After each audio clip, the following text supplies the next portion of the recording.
ఇప్పుడు రౌడీలాగా దౌర్జన్యంగా ఈ డబ్బు తీసుకువెడతాను. ఎవరైనా అడ్డం వస్తే గూండాలాగా వాడి పేగులు తీస్తాను. ఈ రోజు నుంచి నేను చట్టానికి న్యాయానికి లంగని మొండి ఘటాన్ని.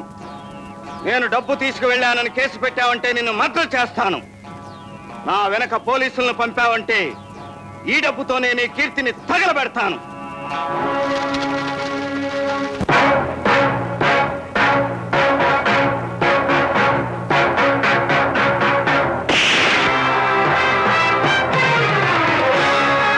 అశ్వత్థామకు ఎదురే లేదు, ఆశయానికి తిరుగే లేదు, ఆ సాధనలో నిదరే రాదు. ఇది ఆత్మ విప్లవం, స్వయం ఉద్యమం. ఇది ఆత్మ విప్లవం, స్వయం ఉద్యమం. కలిమి సొంతమైపోయేదాకా, లేమి అంతమైపోయేదాకా సాధిస్తా సాగిస్తా ఈ రణరంగం. సాధిస్తా సాగిస్తా ఈ రణరంగం.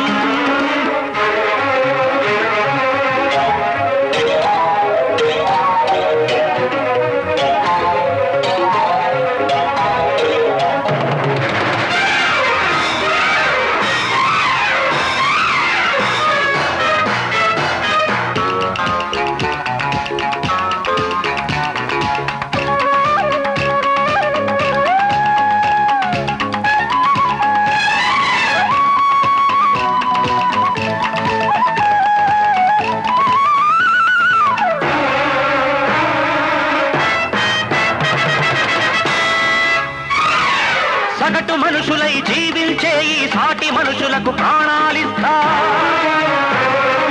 కూడుగుడ్డలకు నోచుకొని అభాగ్యులకు నే తోడై వస్తా. చూడలేక అంతస్తుల తేడా, పడలేకే ధనవంతుల పీడ. ధన ప్రపంచం దగ్గరిల్లగా, జన ప్రపంచం మోకరిల్లగా. కొత్త మనిషినై జన్మిస్తున్నా, దివ్య శక్తితో దిగి వస్తున్నా. అశ్వత్థామకు ఎదురే లేదు, ఆశయానికి తిరుగే లేదు.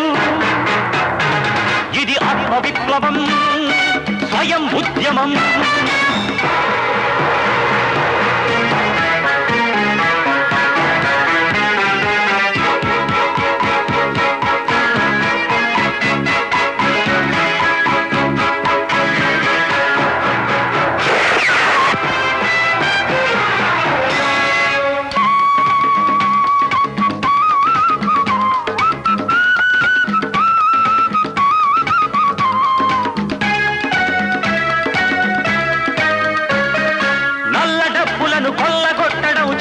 బతుకుల ఛేదించడము, ధనమగాంధులను తరిమివేయడం, దరిద్రాన్ని ఇక పారద్రోలడం. సూర్యచంద్రులను బావుటాలుగా ఎగురవేయడం నా గమ్యం. కోటి తారలను చిల్లర డబ్బుగా లెక్క పెట్టడం నా లక్ష్యం. సాగే జీవన సమరంలో, సాగే ఆఖరి పోరాటంలో అశ్వత్థామకు ఎదురే లేదు, ఆశయానికి తిరుగే లేదు. ఇది ఆత్మ విప్లవం, స్వయం ఉద్యమం. ఇది ఆత్మ విప్లవం, స్వయం ఉద్యమం. హిస్టోరీలు చెబుతావు బే, హిస్టోరీలు. మీకు వడ్డీ కట్టాలని డబ్బు తెస్తుంటే దారిలో ఎవడో జేబు కత్తిరించాడు. ఏమిటి, డబ్బు పోయిందా? నీ దొంగ డబ్బు వదిలిస్తాను బే.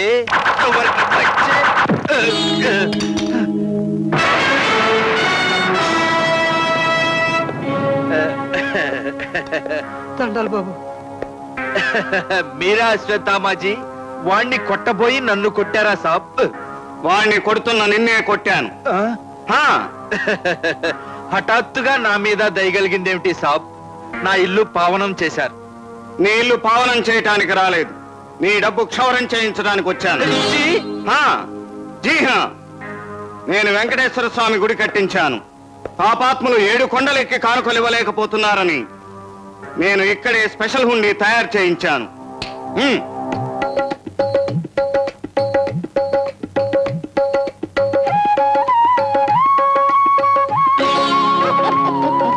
ఏమిటి సాబ్ ఇది?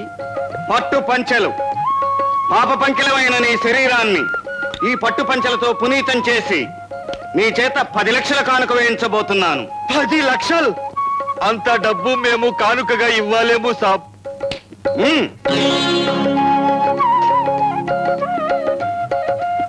రామ్ మరగయా మరగయా. రామ్ ఏమిటిది? మొదటి గుండుకు నీ ఇనపెట్టె తలుపు తెరుచుకుంది, ఇప్పుడు రెండో గుండుకు నీ గుండె తలుపు తెరుచుకుంటుంది. కొట్టి మరీ దానం చేయించటం మేము ఎక్కడా చూడలేదు సాబ్. ఇప్పుడు చూస్తున్నావుగా, ఇది అశ్వత్థామ స్టైల్. నిన్ను ఇలాగే తీసుకెళ్లి హుండీలో డబ్బులు వేయిస్తే దౌర్జన్యం అనుకుంటారు. అంచేత భక్తుడిలా నువ్వు నా వెంట రావాలి.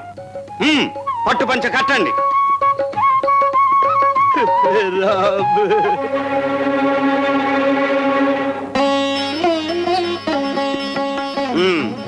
ఎలా ఉన్నాడు రా పంచలో? శివుడికి టెంకాయ కొడుతూ పార్వతీదేవి మెడలో మంగళసూత్రం కొట్టేసే దొంగ విధాలా అన్నాడు. అయితే బొట్టు పెట్టు. ఇప్పుడు ఎలా ఉన్నాడ్రా? 7 కొండల వాడు నామాలు లాగేసే బిగారి వెధవలా ఉన్నాడు గురు. ఇంకొకటి తక్కువైందన్నమాట.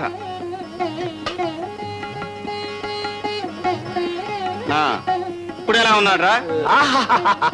ఉన్నదంతా ఊడ్చిచ్చేసే భక్త రామదాసులా ఉన్నాడు గురు.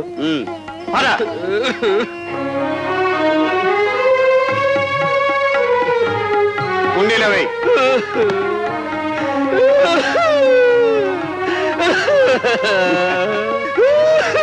బాబు తమరు నామధేయం కిషన్ లాల్ అంటారు భయ్యా.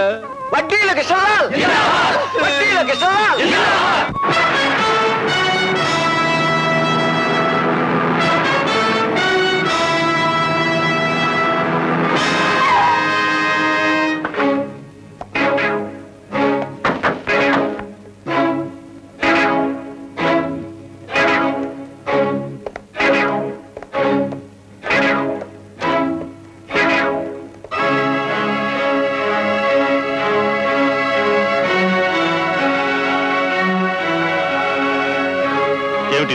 కనిపిస్తుందిగా, లగ్న పత్రిక రాసుకోవడానికి వచ్చారు.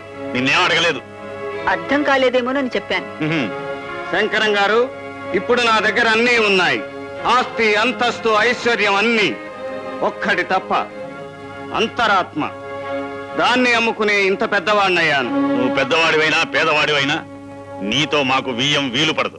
వీలు పడదంటే ఎవరికైనా వీలునామా రాసే డేటు దగ్గర పడ్డట్టే.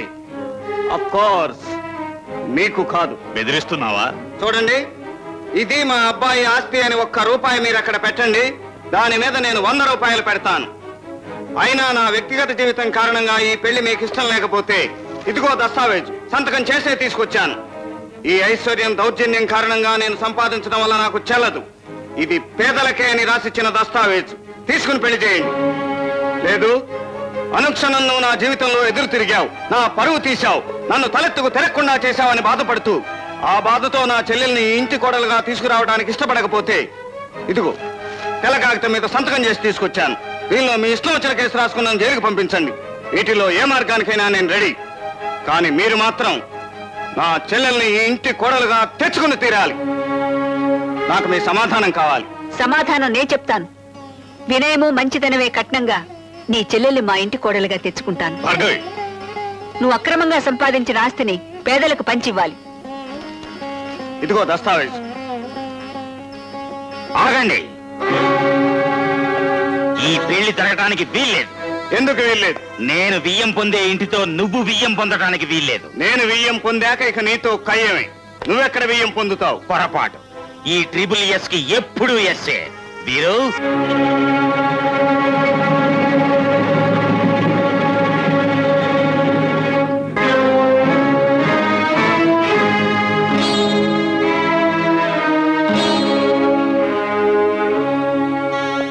సారీ శంకర్, నా కొడుకు నీ కూతురు మనకి చెప్పకుండా పెళ్లి చేసుకుని పారిపోతుంటే మా డ్రైవర్ పట్టుకుని తీసుకొచ్చాడు. ఇది పద్ధతి కాదు బాబు అని వాళ్ళకి నచ్చ చెప్పి ఇక్కడికి తీసుకొచ్చాను. ఇట్స్ ఆల్ రైట్, జరిగిందేదో జరిగిపోయింది. నాకు బద్ధ శత్రువైన అశ్వత్థామ చెల్లెలు కోడలుగా నీ ఇంట్లో అడుగు పెడితే నా కొడుకు అల్లుడుగా నీ ఇంట్లో అడుగు పెట్టాడు. మన స్నేహం చెడిపోయినా సరే వాడు వేసిన 3 ముళ్ళు తెంచేసి ఇంటికి తీసుకుపోతాను.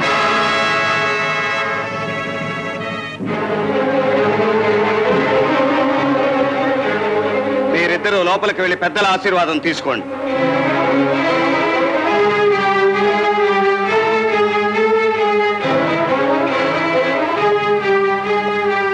ఇప్పుడు నీ కొడుకు ఈ ఇంటి అల్లుడు అయ్యాడు కదా, ఇక నా చెల్లెలి ఇంటి కోడలు అవ్వకపోతే అశ్వత్థామ హత కుంజరహ అని ధర్మరాజు అబద్ధం చెప్పిన హతం కాని ఈ అశ్వత్థామ కుంజరంలా పోరాడి పేదవాళ్ల చరిత్రను కొత్త సిరాతో రాయిస్తాడు.